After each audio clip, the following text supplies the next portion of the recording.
What's going on, people? Welcome back to the channel. Back again with another video. Obviously, this is the big game. This is the big game. It's a huge week already. We already know that, games are now coming thick and fast. We're right in the flow of the season now. 5 games in the Premier League. Let's not talk about that right now, but let's start off positive, yeah? Bayern Munich versus Manchester United in the Champions League match preview. Let's get excited. Let's go. Honestly, this is, forget everything. We're going to talk about it in a second, yeah? I'm going to preview the game properly, but forget everything that is going on around the club. Forget everything that is happening on the pitch, even in the Premier League right now, right? We've been dreadful. Let's be honest. But let's start off positively. We're in the Champions League, yeah?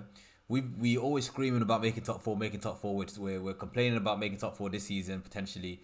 The reason we complain about making top four is, one, yes, we want to be competitive. We want to be one of the best teams in the league. But also, we want to be in this competition. We want to be fighting the big boys. We want to be facing the Bayern Munichs, the Barcelonas, the Real Madrids. But not just facing them, competing with them and beating them, right? But we are back in Champions League. We finished third last season, so we earned our right to be here. We deserve to be here. And, mate, I mean, when I said deserve, it makes me think too quickly about deserve, and Anyway, positives. Let's stay positive for a little bit, right? We deserve to be here. So, and one other good positive, right? Last season we were a great cup team. Absolutely really good cup team. We got to 2 finals. Okay, we lost one of them, but then even the Europa League, we got to I think we fell just before the quarterfinals, right? So we really did have a really good run in the cups last season. And I said it already at the start of the season, before a ball was kicked, that we're gonna win the Champions League. So let's go. I'm not as confident as I was before, obviously, before the season started, because of obviously what's been going on in the season. But honestly, generally, we are a good cup team. We had a really good cup run last season. Ten Hag, this is his first game as our manager in the UEFA Champions League. We finished third last season. These are positives. I know I'm repeating myself, but I'm trying to push this out there because in the post-match review for this game, it might be very, very much down in the dumps. Why am I saying that? Because, boy, we are struggling. We are really in the pits, as I keep saying. It seems every video now. We've got Wan-Bissaka. News today came out. Wan-Bissaka got injured. He's out for 2 months. We've obviously got a whole team of injuries. Heaton, if you want to count him. Wan-Bissaka's injured now. Varane's potentially still out. Who else we got? Centre back Luke. Well, I'm saying back Luke Shaw's still out. Then we've got Malacia out. I could go on. There's so many players. Amrabat, we don't know if he's back. Is Mount back? Is Sanchez unavailable? Anthony's unavailable. Bruh. We have injuries galore. And then when you look at let's talk about last game, right? When you look at the last game, were there any positives from that last game? Probably not. Other than I gave my post-match review. Other than the first 17-20 minutes, we were playing well. Let's talk about some of the players, because people are really going in on Rashford, right? And I agree, Rashford wasn't the best last game at times. But also at times he was really good. If he had scored, from the first few chances he had in that first 20 minutes, then we're talking about a completely different game. He could have got a couple of assists for Ireland. We're talking about a completely different narrative, let's say. One player that I would say wasn't really that good in that game, or kind of tailed off and hasn't been given what we need from him so far this season, is Casemiro. Right, we don't have Champions League Varane for the first Champions League game of the season. But Casemiro is also Champions League Casemiro. So he got hooked at in that Brighton game. I say hooked, everybody's playing rubbish. It was near the end of the game. He got subbed off, right? I hope that was to rest him for this game and tell him, look, mate, you need to get your head in the game, because we need your Champions League elite level to come back to you in this game. Whatever you need to do, we need you now. Right now in this Bayern Munich game. So yes, we got some good players, but I think, we got good players on paper. Can they live up to their billing?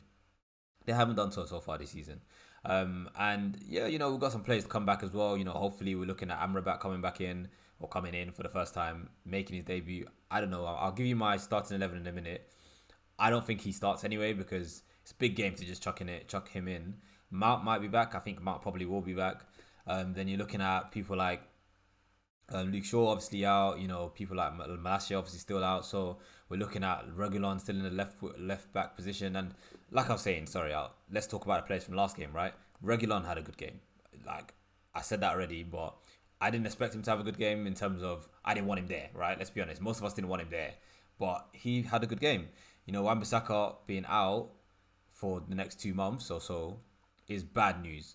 But we've got good coverage in Dallo on the right hand side and now Regular on the left hand side. So hopefully that we shouldn't get any more injuries in that department and we should be fine. The centre back pairing, we have no other choice with these two, you know, in at the moment, Martinez and Lindelof. Lindelof didn't have the worst game. Martinez, he didn't look sharp. He didn't look ready. And I think if you're watching the United View match, no, not match views, well that too, but the 4 views that we do on Sundays, which catch me on there. I seem to be there very regularly now. You see that Flex was talking about how Martinez is almost buying into his own hype a little bit. He's diving into tackles. He's not really ready, and I have to agree because that the second goal wasn't solely his fault, right? But it highlights a lot, you know, the kind of rashness that he has sometimes. But like I was saying, we have no other choice. Who else are you gonna play in centre back right now? Evans? No. Maguire? Definitely not. And then you're looking into the midfield. Now, let me give you, because we're going into the midfield and we're talking about, these players now. Let me try and give you my starting 11, right?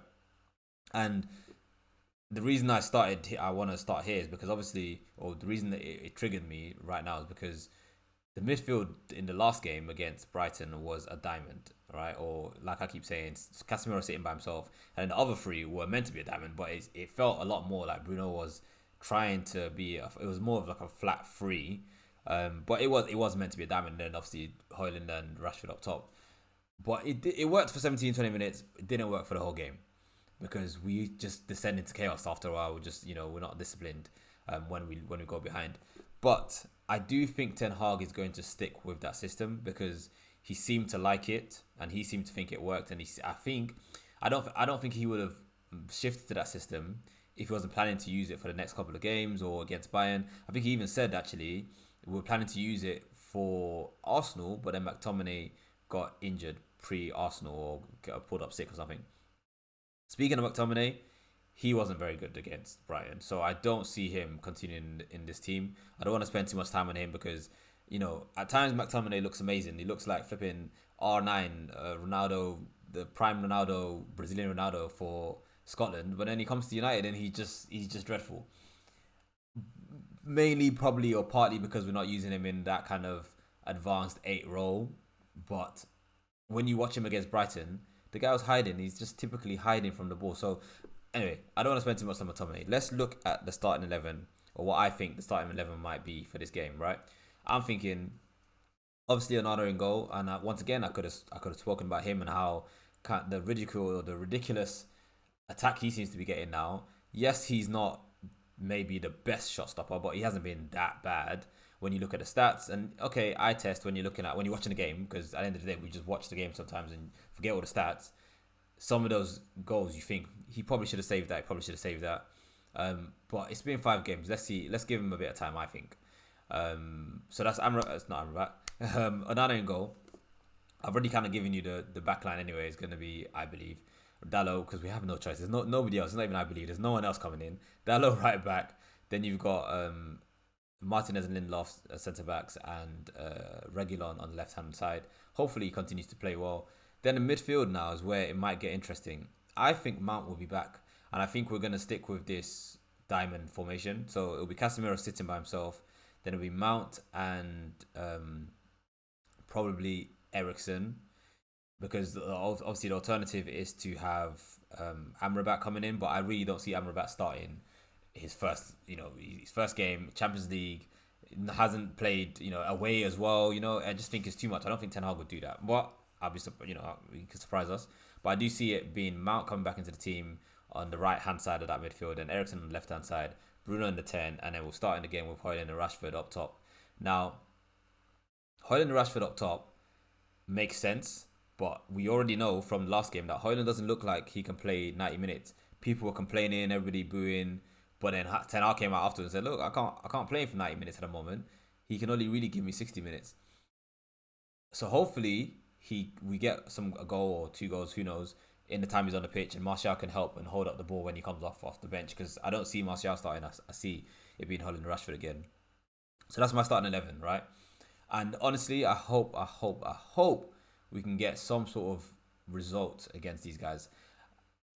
It's gotten past the stage now where you want a good performance and a good result, because we need to kickstart our season. But it's almost gotten past the stage now where you say, oh, I'll take a good performance here, and then even if we lose, I just want to no. We have to get results now. So I'm hoping, obviously, we play well, but we have to get a result. And I'll give you my prediction in a minute, but a result doesn't necessarily mean a win. I'll just say that. But let's talk about Bayern quickly, right? They're a good team, obviously. We know they've in another universe, in another multiverse, we would have had two of their players come into our team, and it hurts my heart to say this. I can't deal with this. Harry Kane, obviously top striker, top man, gone to Bayern, and he's already smashing it. I think he's got 3 goals already in the league for them. Then you've got Kim Min Jae. We could have also had, we were linked with him all pre-summer. He had the release clause, blah, blah, blah. Rumours are we couldn't get rid of our players, couldn't get rid of Maguire, people like that. So we couldn't get Kim Min Jae, and then next thing, Bayern get him. They don't waste no time. And he's looked amazing for them as well. I'm not professing to watch a lot of Bayern games, but the games I've seen or the clips I've seen, he's looked neat and nice. We would right now, in this situation we're in, we would love to have him in our team. And then obviously you got players like Sane, you got Alphonso Davies. They've got danger men across the whole park. So we've got our work cut out for us. One sign of hope, glimmer of hope, is that I would say that we have. I saw the Bayer Leverkusen game against them the other day on Friday, and yeah, I mean Bayern do give up a lot of chances. Their midfield wasn't very strong, but then neither is ours, right? Every positive I give, there's a negative to it. The positive, cool, they give chances, but Bayer Leverkusen are a good team. They're top of the Bundesliga at the moment. We're not top of the Premier League. We're not even close. So, it's, and let me just temper it again. Maybe to give you an understanding of why my prediction that I'm about to give you is my prediction. We also haven't beat Bayern at their home stadium ever, or maybe not ever, but at least from when I was looking at the stats, in the last 11 games, whatever we faced them, we haven't beaten them in their home stadium. They've beat us 3 times and we've drawn twice. Although I don't think we've ever lost in the group stages, it's not looking good. Obviously we've got our famous win against Bayern at the new camp in the 1999 when we won the treble. We can hold on to that, but now's not that time. Let's focus on this game, okay? So yeah, those are the stats, and that's the context of what I'm about to say. Every time you've watched these videos and they've done these match previews, I don't think I've ever predicted, well, I probably have, but not recently anyway, have I predicted a United loss. And that's not going to change. It's not going to change. It's not going to change. I'm not predicting us to lose this game. Once again, my heart's probably telling me, or my head is probably telling me, we probably will lose. It's probable. If you're doing the odds, it's probably the odds are in their favor. Cool. But I think we can come away from this. Look at Bayern, look at Barcelona last season again in the Europa League. Cool, different competition. Cool, we were a bit of form than we are now. But I still think if these guys can't get themselves up for this game, then just pack up the season. Let's just go home, because what's the point? So I think we can. Saying all that, I still don't think we're gonna win. I think we can get a draw, and I think a draw away from at Bayern is not bad. We need to probably temper our standards a little bit. I don't want to be the guy to say it, because I always back my team. I always think the best for my team, but really we are in the pits. Today I saw the interview from Pep where they're asking him about, well, he's talking about Arsenal, he's talking about Liverpool, and then they're asking about United, and the guy just laughs at us, man. It's just embarrassing now. So yeah, so I can't predict a win. I don't think we'll win. I'd love us to win, of course, and I'll be watching the match hoping that we win. But I think the best we can probably realistically hope for in this game, away from home, in the form that we're on at the moment, the form that Bayern are on at the moment, is a draw. So I'm going 1-1. Could be 2-2, because they give up chances, we give up chances. But I say 1-1. We'll get 1 goal. Maybe Holland will get his goal finally, and Kane is gonna score. Let's be honest. So yeah, that's my prediction for the our first Champions League game back in the Champions League. Let's be excited about it. Let's enjoy the game, because especially before the game, you know, get gassed, enjoy the game before the game, because after the game we don't know what's gonna happen. Thank you for watching the video as always. You know, subscribe to the channel, drop a like in the video, and see you after this game. Let's see what happens. See you on the next one.